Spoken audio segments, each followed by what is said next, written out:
Hi, I'm Kelly B. Welcome to my YouTube channel, Running on Empty, where my gas tank's always half full, or as you may have guessed, running on fumes. Please sit back, put your feet up, and enjoy the journey. Everyone is family here.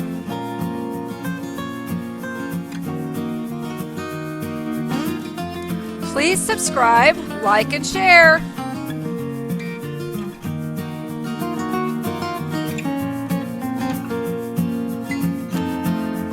Today I will start my journey to educate, inform, and hopefully inspire change. I will be addressing stigma. Stigma is when someone views you in a negative way because you have a distinguishing characteristic or personal trait that's thought to be a disadvantage or negative.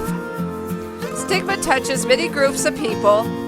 This video will address how it affects people with mental illness. Future videos will look at how others are stigmatized.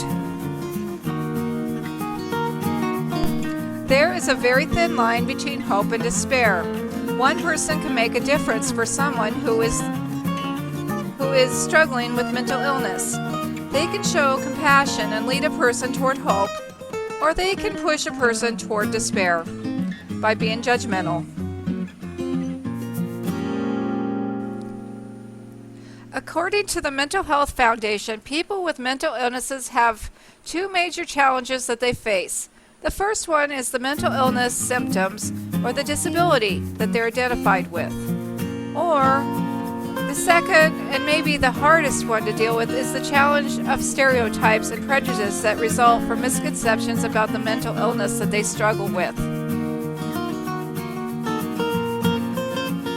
In the United States, stigma is generally accepted by the general public and Western European nations as well.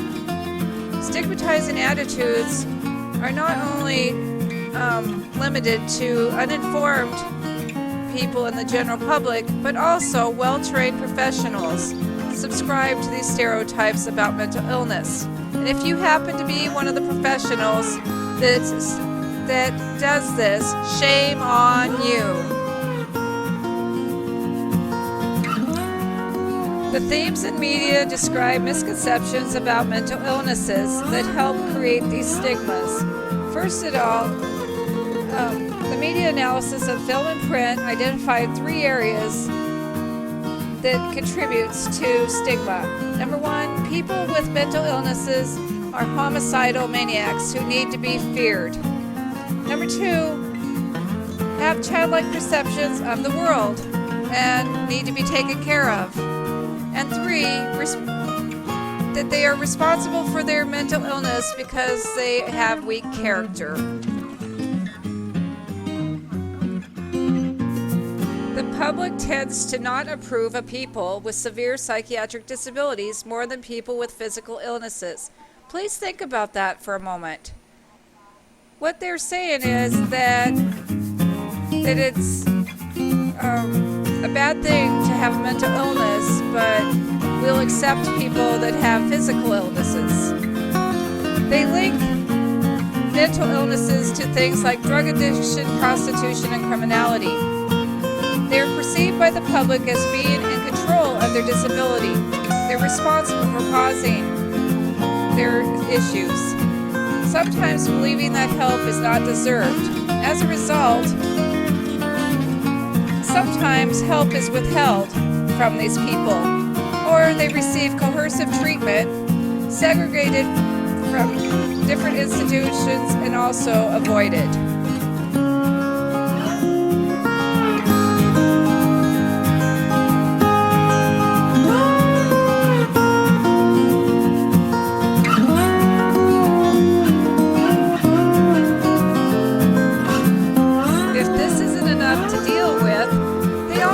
To self-stigmatize.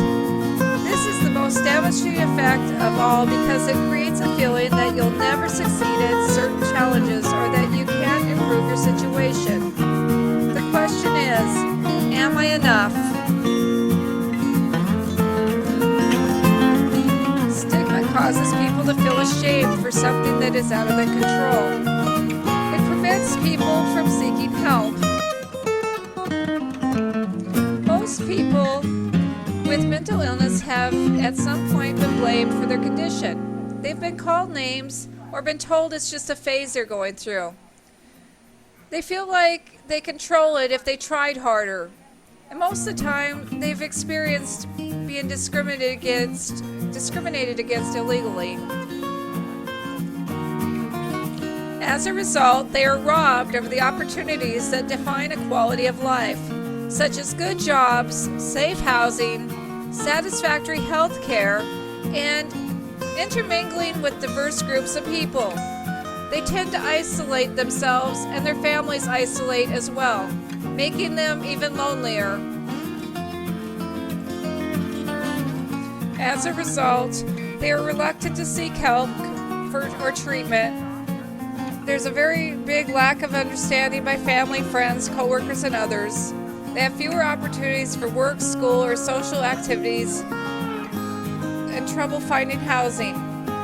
They are bullied and sometimes receive physical violence or harassment. They don't receive adequate health care by their insurance companies. As a result, it leads sometimes to suicide. According to Naomi, there are some things we can do to help people with mental illness fight stigma. First of all, encourage equality between physical and mental illness. Let me say that again. Encourage equality between physical and mental illness. Mental illness is a disease. It's important to understand that it is a disease and that we would not make fun of somebody with heart disease or cancer, would we? Please remember to show compassion. Choose empowerment over shame. Be honest about your treatment. And don't harbor self-stigma.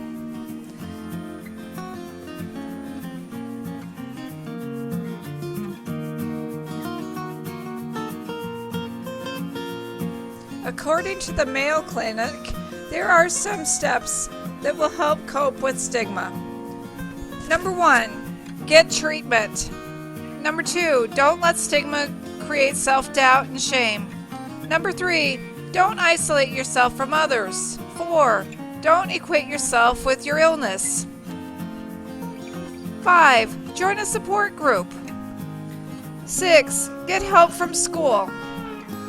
And 7, speak out against stigma. It's not okay for others to be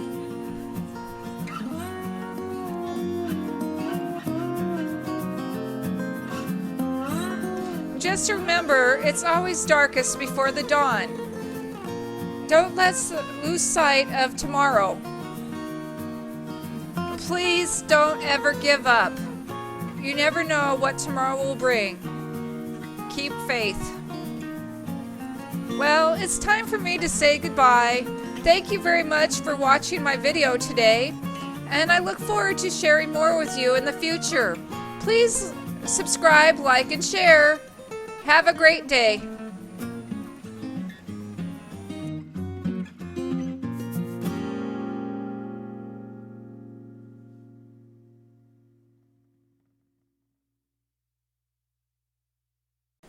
The Mayo Clinic has given some steps on coping with stigma. First of all, get treatment.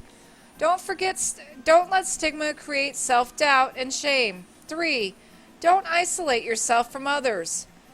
4, don't equate yourself with your illness. 4, join a support group. Get help from school. And speak out against stigma.